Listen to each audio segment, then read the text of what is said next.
Hey, kembali lagi bersama saya Geno dan selamat datang di Jam Film.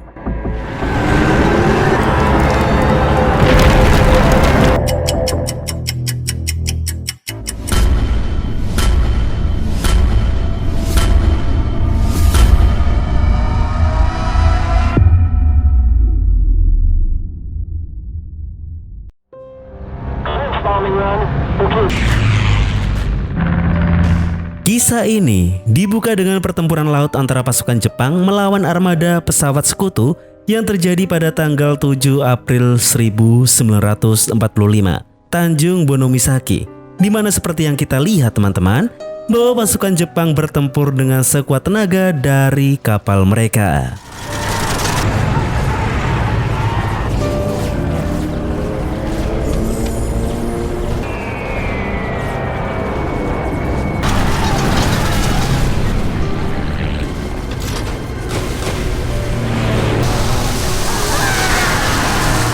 Di sana, pasukan sekutu nampak begitu sangat unggul, di mana mereka berhasil memberikan pukulan telak bagi Jepang dan kapal raksasanya, dan mereka pun tenggelam.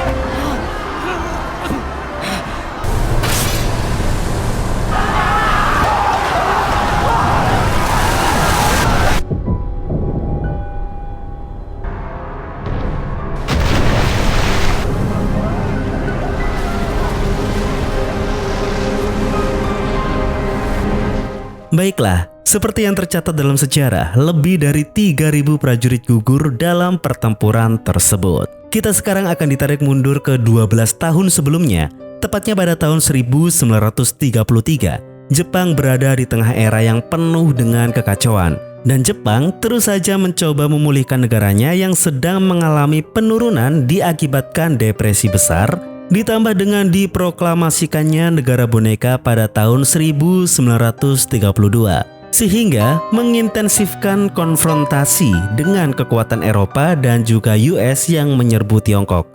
Jepang pun menarik diri dari Liga Bangsa-Bangsa di tahun tersebut, yang pada akhirnya membuat Jepang menjadi negara yang terisolasi dari dunia. Pada tahun 1933, kita diperlihatkan armada gabungan pertama Angkatan Laut dan juga Angkatan Darat Jepang yang berada di dalam kapal induk Akagi. Lalu kita diperkenalkan dengan Yamamoto Isoroku selaku panglima tertinggi armada gabungan. Mereka di hari itu meluncurkan beberapa pesawat tempur dari kapal induk Akagi. Dengan gembira, semuanya meriahkan peluncuran yang sukses itu. Namun, ketika salah satu dari mereka juga membicarakan rencana pembuatan kapal perang masa depan Jepang, Yamamoto menjadi kurang senang. Dan dengan dingin, dia memberitahu kelompoknya betapa tidak bergunanya kapal perang dalam peperangan modern. Sebaliknya, ia berbicara tentang pesawat tempur dan juga kapal induk sebagai pilar utama untuk menunjang kemenangan di pertempuran masa depan. Ketika Yamamoto kembali ke ruangannya, ia diberi model kapal induk oleh Fujioka selaku perancang kapal Angkatan Laut Jepang. Yamamoto di sana begitu senang dengan desain tersebut. Lalu di sana Yamamoto membahas tentang kemungkinan perang dan anggaran yang dibutuhkan dalam skenario terburuk untuk melawan Amerika Serikat dan juga Inggris. Mereka tidak ingin anggaran negara dialokasikan untuk proyek kapal perang yang mereka yakini sia-sia. Sehingga langsung saja kedua pria itu bersama dengan Asami Nagano selaku Laksamana Jenderal menghadiri pertemuan penting di gedung Kementerian Angkatan Laut untuk menahan proyek kapal perang yang akan dibahas di hari pertama konferensi peninjauan kapal baru, di mana pertemuan itu langsung dipimpin oleh Osumi Mineo selaku Menteri Angkatan Laut Jepang. Di pertemuan tersebut, Yamamoto langsung menjelaskan kepada semua orang bahwa kapal perang itu tidak seefektif dulu, dan bahwa kini mereka harus berfokus untuk mengganti kapal-kapal perang dengan kapal induk. Namun Shimada selaku Laksamana Angkatan Laut sangat keras menyangkal. Dia berujar bahwa kapal perang adalah proyek yang paling ideal, serta mengatakan bahwa negara Jepang harus membangun kapal perang besar yang bisa melambangkan kekuatan Angkatan Laut Kekaisaran Jepang dengan elegan dan juga kuat. Lagi pula, kapal perang sudah menjadi tradisi angkatan laut Kekaisaran Jepang sejak Perang Rusia-Jepang. Jelas, di ruangan itu menghasilkan perdebatan yang sangat sengit dari masing-masing pihak hingga mereka hampir baku hantam satu sama lain. Lalu secara tenang, Hirayama selaku Letnan Jenderal menghentikan perdebatan katrok tersebut dengan elegan, yaitu langsung memperlihatkan miniatur desain kapal perangnya yang dimana langsung membuat Pak Menteri itu memandangnya dengan kagum. Hirayama memberitahu mereka bahwa kapal itu akan melambangkan martabat dan kekuatan angkatan laut Kekaisaran Jepang. Jelas Pak Menteri itu langsung memujinya dengan hormat. Dan yang membuat lebih menyakitkan lagi adalah dia mengabaikan ide dari Yamamoto yang ingin beralih ke kapal induk.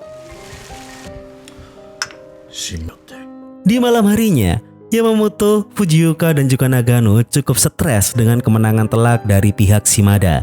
Mereka ingin membahas hal itu dengan lebih tenang sambil minum teh agar mereka bisa mencari celah untuk mengalahkan gagasan dari kelompok Shimada. Namun terjadi kekonyolan ketika mereka ingin menyewa beberapa geisha, di mana mereka diberitahu bahwa ada seorang pria yang sudah menyewa semua geisha. Merasa ingin tahu, Yamamoto dan Fujioka pun menghampiri pria yang menyewa semua geisha itu. Dan pria itu bernama Kai Tadashi, yang hanya seorang mahasiswa yang kini dia sedang sibuk mengukur diameter ketobrutan dari para geisha. Kegiatannya itu terganggu dengan kedatangan Yamamoto dan Fujioka yang berniat untuk meminta Kai untuk mau berbagi beberapa geisha. Namun siapa sangka teman-teman, bahwa Kai dengan enteng menolak dan tidak respect sama sekali kepada mereka berdua, kendati pun mereka angkatan laut. Dan yang lebih menohok lagi adalah Kai dengan enteng mengatakan kalau dia tidak pernah suka dengan para militer. Jepang telah menghabiskan 40% dari anggaran negara hanya untuk keperluan militer, dan itu terus meningkat di setiap tahunnya, yang membuat angkatan laut dan juga orang-orang kaya selalu berada di puncak, serta mereka terus menambahkan peralatan militer yang tidak perlu, yang membuat rakyat-rakyat kecil terjebak dalam kemiskinan dan penderitaan. Nah, tahu sendiri kan? Makanya, anggaran yang paling benar itu adalah untuk MBG. Nah, itu dia.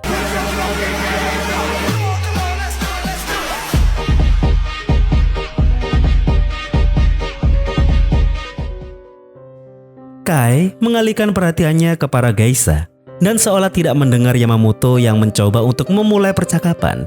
Anak muda itu justru malah asik dengan dunianya sendiri. Dia dengan cepat melakukan beberapa pengukuran dan meminta seorang geisha untuk melempar kipas. Dan ketika kipas itu mendarat, para geisha menjadi takjub saat Kai menjelaskan lintasan kipas dan rumus-rumusnya. Namun ketika ia kembali melihat Yamamoto yang masih ada di sana, dia kembali bad mood. Sehingga dia pun bercerita bahwa dia sebelumnya kurang lebih sama kotornya dengan para militer. Dia dulu bekerja sebagai guru private di keluarga Ozaki, keluarga dari perusahaan besar pembuat kapal Ozaki. Bahkan, Ozaki memberinya biaya pendidikan mewah sehingga bisa kuliah di Universitas Imperial. Namun seiring berjalannya waktu, Kai membuat kesalahan yang membuat Ozaki murka sehingga dia pun dipecat dan dikeluarkan dari universitas itu. Alasan Kai menyewa seluruh geisha dan minum-minum sepuasnya di malam itu adalah untuk menghabiskan semua uang kotor yang dia hasilkan dari keluarga Ozaki. Setelah memberikan penjelasan singkat, Kai menyuruh mereka untuk pergi serta ia dengan cepat menghitung kerugian yang harus dua militer itu bayar karena sudah memotong waktu bersenang-senangnya berdasarkan dari harga geisha per jamnya di kedai tersebut. Yamamoto tidak marah, justru dia kagum dengan kecepatan perhitungan yang dimiliki oleh Kai. Yang pada akhirnya, Kai dengan bangga mengatakan bahwa dia adalah seorang matematikawan. Gara-gara bertemu dengan Kai, Yamamoto memang kembali ke ruangan tanpa membawa geisha. Tetapi, dia membawa sesuatu yang lebih penting, yaitu membawa ide untuk bisa mengalahkan Shimada. Dia mengungkapkan, kenapa mereka tidak mencurigai biaya kapal perang mewah yang dirancang oleh Hirayama itu. Perkiraan dana untuk kapal Hirayama itu sangat tidak masuk akal. Yamamoto yakin kalau dana yang diajukan itu terlalu rendah untuk kapal semewah itu. Bayangkan saja, kapal induk rancangan Fujioka saja menelan 93 juta yen. Ya masa kapal tempur semegah itu malah hanya menelan dana 89 juta? Kan gak masuk akal. 89 itu kalau di kurs sekarang ya, kedua proyek itu masing-masing setara dengan 170 miliar dan 160 miliar yen. Atau setara 17 triliun kalau dirupiahkan ya zaman sekarang ya. Yaelah, MBG aja 1T loh sehari loh. Bayangin 1T loh. Itu sebulan kan 30 ya. Ya ampun, 30T cuk. Ini kapal perang aja cuman 17 triliun gitu. Untuk MBG 1T dalam sehari, luar biasa. Hidup MBG. Jadi kemungkinan besar Yamamoto yakin kalau pihak Shimada dan juga Hirayama itu berbohong soal anggaran proyek mereka. Dan kalau terbukti mereka berbohong, pemakzulan akan bisa sangat terjadi. Proyek mereka akan gagal dan rencana licik seperti itu akan dianggap sebagai penghinaan kepada Kekaisaran Jepang. Yamamoto mengajak teman-temannya itu untuk melakukan estimasi ulang proposal Hirayama, yang dimana Fujioka tidak yakin perhitungan ulang mega proyek macam itu tidak mungkin bisa dilakukan dalam 2 minggu. Diperlukan rincian detail dan juga daftar harga semua jenis peralatan yang digunakan, serta butuh data beberapa banyak pekerja dan berapa lama proyek pengerjaannya berlangsung. Dan yang paling pasti, Shimada tidak akan membiarkan mereka melakukan investigasi tersebut. Keesokan harinya, Yamamoto yang berada di kantor didatangi oleh bawahannya yaitu Letnan Tanaka yang mengkonfirmasi identitas dari Kai. Ketika Yamamoto mendengar keabsahan kemampuan matematika Kai, ia berencana untuk pergi ke rumah Kai. Namun Tanaka menentang ide tersebut, mengatakan bahwa Kai ini memiliki reputasi buruk, pengkhianat, ular, dan sebagainya pokoknya ya. Pokoknya dia itu image-nya buruk sekali untuk sebuah seseorang gitu. Sebagaimana yang diisukan bahwa Kai dipecat oleh Ozaki itu karena dia mendekati putri Ozaki yaitu Nona Kyoko. Meskipun demikian, Yamamoto tidak peduli. Dia tetap memutuskan untuk menuju ke rumah Kai. Dan ketika mereka memasuki rumahnya, yang jelas disambut acuh tak acuh dari Kai. Yamamoto tetap menjelaskan dengan sabar tentang rencana mereka untuk menarik proposal kapal perang Hirayama. Yamamoto meminta bantuan Kai untuk menghitung perkiraan anggaran yang sedang dimanipulasi itu. Kai, dia tidak tertarik sedikit pun. Dia tetap menolak dan dia justru menunjukkan tiket perjalanannya untuk menuju ke Amerika. Semua itu hanya untuk bisa sekolah di kampus ternama dan menegaskan kembali tentang kebenciannya terhadap militer Jepang. Tapi ketika Yamamoto menyebutkan ada kemungkinan perang akan pecah antara Jepang dan Amerika, Kai menjadi tercengang dan mengatakan kepada mereka bahwa Jepang tidak akan bisa menang melawan Amerika. Dilihat dari kesenjangan senjata saja, anak kecil pasti tahu kalau melawan Amerika artinya bunuh diri. Yamamoto memanfaatkan hal tersebut dan mengatakan kepada Kai bahwa adanya kapal perang justru malah akan menimbulkan peperangan. Jadi, agar perang itu tidak akan pernah terjadi, maka mereka harus menghentikan proyek sampah itu. Setelah semua bujukan yang dilakukan oleh Yamamoto, Kai tetap masih bertekad untuk meninggalkan Jepang. Kai pun naik kapal dan berusaha untuk tidak ragu-ragu. Dia juga memahami ketidakbergunaan militer dan mengakui pada dirinya sendiri bahwa akan ada perang. Namun tiba-tiba, dia membayangkan bagaimana keadaan Jepang jika perang terjadi.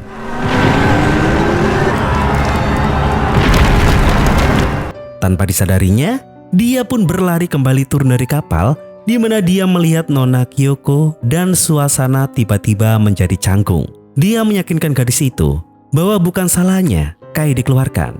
Tetapi ketika Kyoko mengatakan dia akan mencoba untuk meyakinkan ayahnya, Kai melarang hal itu tidak mungkin dan hanya akan memperburuk situasi. Dia kemudian menjadi frustasi ketika dia tidak tahu harus bagaimana. Dia berpikir dia harus pergi ke Amerika. Tetapi ketika dia membayangkan Kyoko yang berada di Jepang yang sedang dibom, pada akhirnya dia tidak bisa memaksakan diri untuk naik kapal yang pada akhirnya dia memutuskan untuk bertemu dengan Yamamoto. Yamamoto di sana sangat senang dan langsung memberinya pengarahan tentang tugasnya dan memberinya gelar Letnan Komandan. Kai terkejut dengan gelar itu dan menjadi curiga. Yamamoto menjelaskan bahwa pangkat adalah hal terpenting di angkatan laut terkait otoritas absolut, di mana dia juga memberitahu Kai bahwa gelar itu akan bermanfaat baginya. Dan Tanaka ditugaskan untuk membantunya menjadi bawahan Kai. これが海軍当たり前です。ここは海軍の中枢ですから。Setelah itu, dia dipertemukan dengan Nagano. Lalu dia diantar oleh Tanaka ke ruangan yang sudah disiapkan Yamato untuk Kai. Tapi dalam perjalanannya ke sana, dia berpapasan dengan Hirayama dan karena masih baru, dia tidak tahu harusnya memberi salam hormat kepada pangkat yang lebih tinggi darinya kalau berpapasan. Hirayama jelas mempertanyakan etika tersebut dan untung saja Tanaka menjelaskan alasan kelalaian Kai. Yang tetap saja Kai sudah ditandai oleh Hirayama. Di sana Tanaka mencoba untuk memberitahu tentang kesopanan yang harus dijalankan oleh Kai. Sekaligus memberitahunya juga kalau orang yang barusan tadi adalah Hirayama, salah satu musuh utama dalam misi Kai. Selanjutnya, Tanaka melanjutkan perjalanannya untuk mengantar Kai ke ruangannya. Dan sesampainya di sana, Kai langsung meminta proposal Hirayama yang langsung membuatnya kaget ketika Tanaka hanya memberinya beberapa lembar kertas dan menjelaskan bahwa mereka hanya memiliki data itu dari detailnya proposal proyek Shimada Hirayama. Jelas Kai panik. Tidak masuk akal kalau hanya modal lembaran ini bisa menghitung ulang proyek besar. Sehingga dia pun bersikeras untuk mendapatkan blueprint aslinya. Namun Tanaka menegaskan bahwa itu tidak mungkin. Blueprint proyek itu kategorinya sudah menjadi dokumen rahasia militer. Sehingga Kai yang mengetahui bahwa dia tidak mungkin bisa memperkirakan biaya kapal hanya dengan beberapa lembar kertas, dia memaksakan diri untuk pergi ke kantor dokumen. Namun mereka tidak menemukan apapun.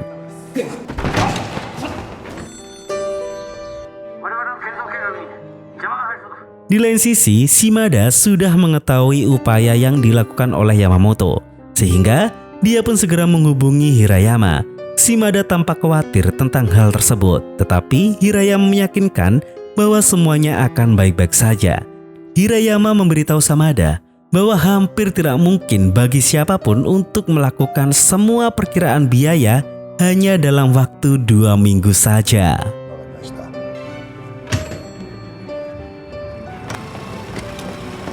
Setelah tidak mendapatkan dokumen yang dia butuhkan, Kai meminta Tanaka untuk mengantarkannya untuk bisa melihat kapal-kapal perang yang sebenarnya. Kai menjelaskan bahwa dia perlu mengukur kapal perang itu sendiri untuk mendapatkan gambaran tentang bagaimana kapal Hirayama nantinya. Meskipun itu nampak mustahil, Tanaka pun mengantarnya ke pelabuhan tempat kapal perang bernama Nagato berada. Melihat kapal itu, dia menjadi bersemangat dan menyuruh Tanaka untuk segera mencari cara untuk masuk ke dalam kapal perang tersebut. Mereka pun berhasil mendapatkan akses. Dan saat mereka di dalam, kapten kapal menyambut mereka berdua.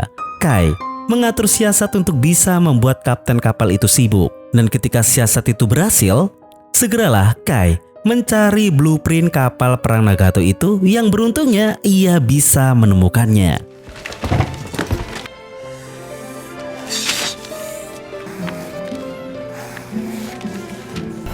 Dan saat kapten dan Tanaka kembali ke ruangan itu, Kai dengan cepat menyelipkan cetak biru itu ke sabuk di punggungnya yang jelas itu sangat tolol. Suasana tiba-tiba menjadi tegang saat kapten mendekatinya. Namun untung saja sang kapten hanya merapikan seragam Kai yang lagi berantakan itu tanpa curiga sedikit pun.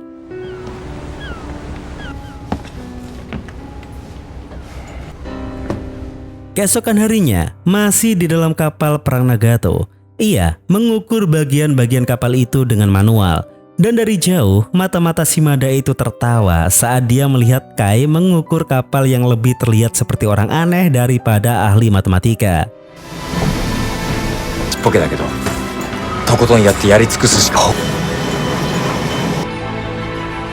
Mengukur semuanya dalam sehari sangat tidak mungkin, tetapi untung saja Tanaka membantunya dan memberikan hasil perhitungannya. Dan ketika mereka kembali ke kantor, Kai bersiap untuk membuat salinan blueprint kapal perang Nagato, di mana dia menjelaskan bahwa ia dapat menggunakan salinan blueprint ini sebagai dasar untuk menggambar kapal perang Hirayama nantinya. Dan jelas, Tanaka terkejut mendengar bahwa hanya dalam waktu singkat saja berapa banyak buku yang sudah dibaca Kai tentang pembuatan gambar kapal perang.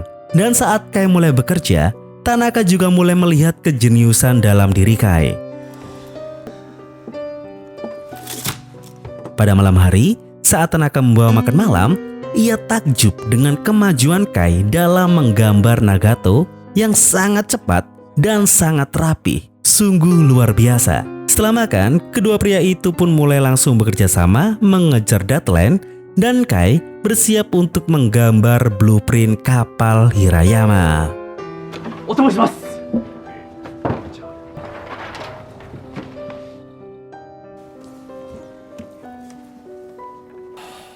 Setelah malam yang melelahkan, Tanaka keluar untuk mengambil sarapan dan dia langsung terkejut ketika dia melihat banyaknya kertas yang menempel di pintu yang berisi hinaan terhadap Kai yang bertuliskan bahwa Kai telah meniduri putri dari Ozaki, yaitu Nona Kyoko. Ia pun segera menyobek semua kertas itu yang membuat Kai juga sadar bahwa dia sedang difitnah. Ketika Nagano mengetahui hal yang memalukan tersebut, ia menjadi sangat marah. Namun, Kai mengatakan memang benar ia dan Kyoko memiliki perasaan satu sama lain, tetapi tidak ada yang lebih dari itu, apalagi Kentu. Kai, dia pun kembali ke ruangannya. Dia cukup frustasi karena dia telah dipojokkan. Meskipun demikian, ia terus menggambar sketsa kapal tersebut. Dan ketika akhirnya ia menyelesaikan gambarnya, ia meminta daftar harga biaya semua bahan-bahannya. Tanaka menyarankan mereka harus pergi ke galangan kapal sipil milik swasta. Namun upaya mereka tidak membuahkan hasil apapun.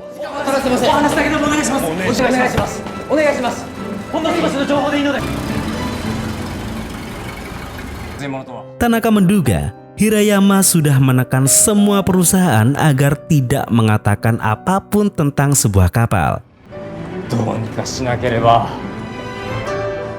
Tidak ada cara lagi. Tanaka pun memutuskan untuk meminta bantuan Kyoko. Dan karena itu berhubungan dengan Kai, Kyoko pun dengan senang hati setuju untuk membantu Tanaka. Ketika Kyoko dan Kai dipertemukan, Kai langsung saja menceritakan tentang kebutuhannya akan dokumen perhitungan biaya bahan-bahan kapal dan bertanya apakah Kyoko bisa melakukan sesuatu karena ayahnya memang pemilik perusahaan kapal. Kyoko mengerutkan kening dan mengatakan bahwa ayahnya tidak pernah membawa pulang barang-barang yang berhubungan dengan pekerjaan. Jadi, Kai di sana meminta maaf karena merasa permintaannya terlalu banyak. Lalu Kyoko pun memberitahunya bahwa ada seseorang yang mungkin dapat membantunya, yaitu Tuan Osato Kiyoshi, orang yang sangat dekat dengan Kyoko waktu masih kecil, dan seseorang yang dulu dipecat dari Angkatan Laut karena menentang perusahaan ayah Kyoko. Dan kabarnya, Osato sekarang ini menjalankan galangan kapal kecil di Osaka.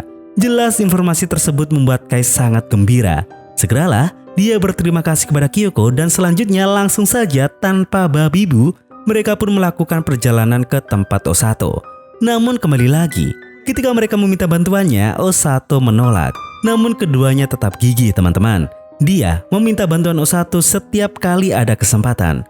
Osato mencoba untuk mengabaikan mereka lagi, menceritakan tentang perlakuan tidak adil yang diterimanya dari militer. Dan ketika Kai berkata bahwa ada kemungkinan perang akan pecah, hal itu menarik perhatian Osato sejenak. Tetapi tetap saja, akhirnya ia tetap tidak peduli.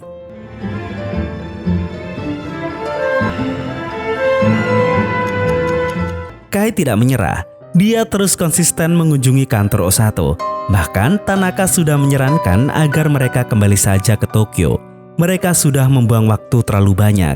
Sehingga karena sudah tidak tahu harus berbuat apa, Kai pun akhirnya setuju. Namun tiba-tiba Kyoko muncul. Dia jauh-jauh datang ke Osaka agar bisa membantu Kai untuk bisa mendapatkan bantuan dari Osato. Dan hal itu nyatanya benar-benar efektif. Kedatangan Kyoko membuat Osato tidak ragu untuk membantu Kai. Dan ketika Osato ini melihat gambar-gambar kapal yang dibuat oleh Kai, ia takjub dengan keahliannya. Ia terkejut dengan kecerdasan Kai yang pada akhirnya setuju untuk membantu Kai. Lalu kemudian Osato langsung membawa mereka ke ruang penyimpanan di mana terdapat ratusan buku-buku dan berkas-berkas catatan, di mana Kai langsung antusias karena akhirnya dia bisa menemukan informasi yang sangat dia butuhkan. Osato mengambil buku catatan dari rak dan menjelaskan bahwa buku-buku itu berisi angka biaya dan perkiraan lain dari berbagai kapal-kapal perang. Sehingga Kai langsung memperkirakan biaya kapal Hirayama tanpa membuang waktu. Osato memberitahu mereka bahwa setidaknya dibutuhkan waktu seminggu untuk memeriksa semua buku catatan. Sekaligus, Osato kembali takjub dengan perhitungan matematika Kai yang begitu sangat cepat. Nampak perjuangan Kai sepertinya tidak akan sia-sia. Namun tanpa disangka, tiba-tiba sebuah telegram tak terduga pun tiba. Tanaka langsung panik dengan isi telegram tersebut, di mana telegram itu bertuliskan bahwa pertemuan yang harusnya digelar di 1 minggu depan dimajukan menjadi besok siang. Jelas hal tersebut membuat mereka semua menjadi sangat panik. Dan setelah sesaat berpikir kacau dan ragu-ragu, Kai dengan panik, dia meletakkan semua buku catatan dan mulai membacanya sekaligus. Kemudian ia mulai mencoret-coret angka dan mulai memotong gambar kapalnya menjadi kecil-kecil sambil menjelaskan tentang pemikirannya kepada kelompok tersebut. Dan ketika akhirnya selesai, ia bersama Tanaka dan juga Kyoko segera bersiap untuk kembali ke Tokyo. Tuan Osato sempat memuji keterampilan dan ketekunan Kai dan yakin mungkin dengan adanya orang semacam Kai bisa mengubah wajah negara Jepang di masa depan.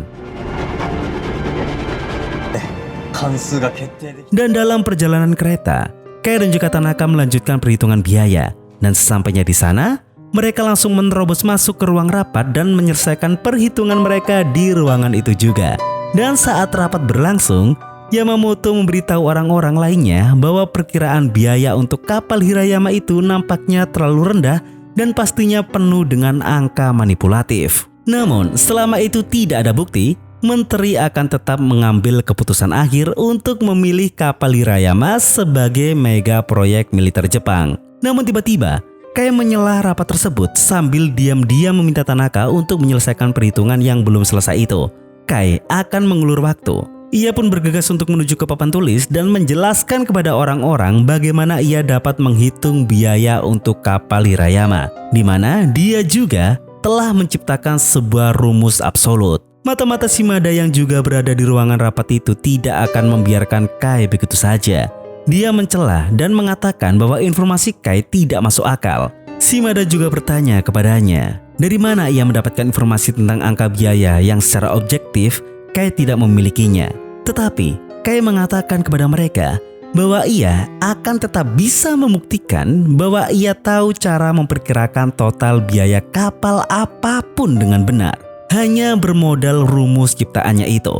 Shimada tanpa ragu langsung menerima tantangannya dan meminta mata-matanya itu untuk mengambil buku catatan tentang berbagai kapal. Dan benar saja teman-teman, ketika Kai diminta untuk menghitung perkiraan total biaya sebuah kapal tertentu, dengan dasar rumus yang dia ciptakan, dia selalu menjawab dengan benar. Dan hal itu jelas mengejutkan seluruh peserta konferensi dan membangkitkan kebanggaan serta kegembiraan dalam diri Yamamoto. 出ました。2816万円。それで平山は一体いくらになる？ Dan pada akhirnya Tanaka, dia bisa menyelesaikan perhitungannya. Dia pun segera memberikan itu kepada Kai. Dan Kai dengan mudah dan juga sangat lancar, dia mengungkapkan perkiraan biaya sebenarnya dari kapal Hirayama dengan mudah. Dan memang benar teman-teman, faktanya biaya proyek itu telah dimanipulatif yang sebenarnya hampir 2 kali lipat dari yang diminta oleh Hirayama. Dalam catatan hanya tertulis 89 juta yen yang sebenarnya tembus hingga 175,64 juta yen. Dan yang lebih memperburuk niat manipulatif itu adalah proyek itu akan berjalan secara kong kali kong dengan perusahaan Ozaki, di mana Ozaki akan membuatkan kapal senilai 175,64 juta yen itu dengan bayaran 89 juta yen saja. Tetapi sebagai gantinya, Angkatan Laut akan bersedia untuk membeli beberapa kapal penjelajah dari perusahaan Ozaki dengan harga yang lebih mahal atau bisa dibilang dengan harga yang berkali-kali lipat. Dan langsung saja, perdebatan pun pecah dengan cepat. 愚か者ではない貴様と違う。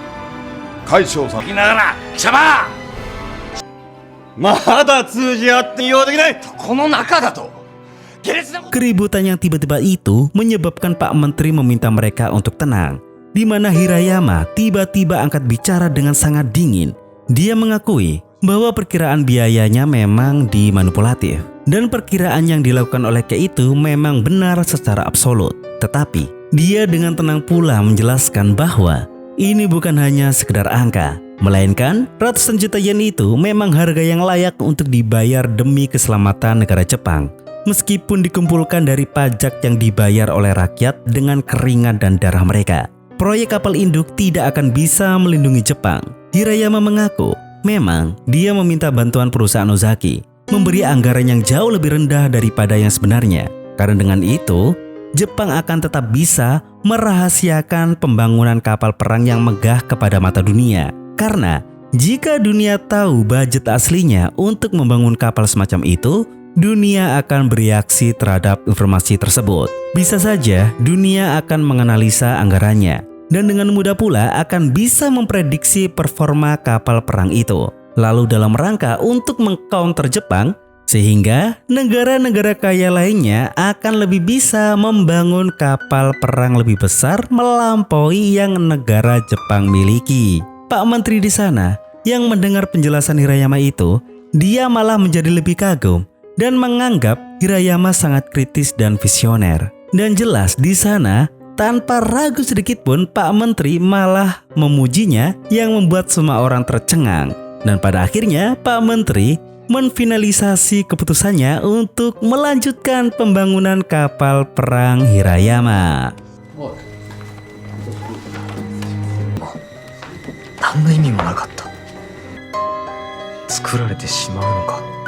Namun, ketika Kai melihat cetak biru kapal Hirayama, ia menemukan sesuatu yang aneh. Ia meminta Tanaka untuk segera membawa gambar-gambar guntingannya dan memberitahu semua orang bahwa proposal tersebut memiliki kesalahan dalam perhitungannya.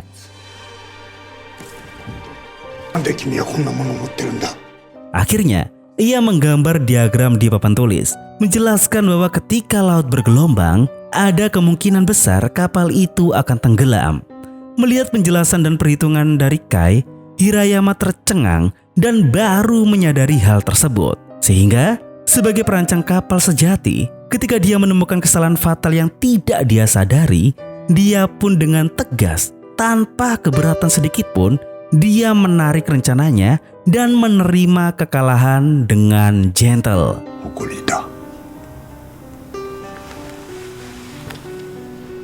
Dewa.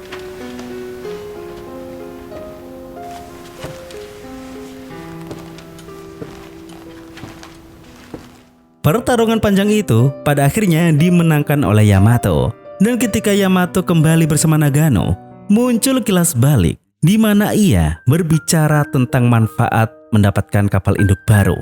Ia telah berbagi informasi lebih lanjut dengan Nagano tentang pangkalan musuh, yaitu Pearl Harbor. Yang sebenarnya inilah cikal bakal Jepang melakukan penyerangan besar-besaran kepada Amerika, di mana mereka meledakkan pangkalan militer Amerika yang berada di Hawaii itu dengan serangan pesawat yang mematikan. Dan yang membuat hal ini menjadi lebih picik adalah sebenarnya rencana penyerangan itu tidak diketahui sama sekali oleh Kai. Coba saja kalau dia tahu, pastinya dia tidak akan berpihak kepada militer.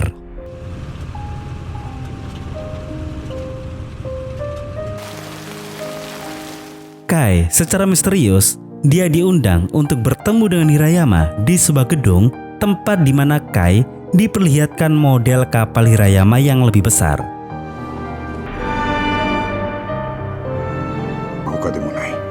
Hirayama mencoba untuk membujuknya untuk memberikan rumus yang ia gunakan dalam perhitungannya, tetapi Kai menolak dengan defensif. Yang akhirnya Hirayama menjelaskan bahwa kapalnya ini dimaksudkan untuk melayani satu tujuan saja, untuk melambangkan ego Jepang dan mengakhiri kekeraskepalaan penduduk Jepang itu sendiri. Dari berbagai percakapan yang intens, dan pada akhirnya Kai memberikan rumus-rumusnya kepada Hirayama, yang pada akhirnya kisah ini pun ditutup dengan kapal Hirayama yang pada akhirnya berlayar melintasi samudra untuk menuju ke medan perang.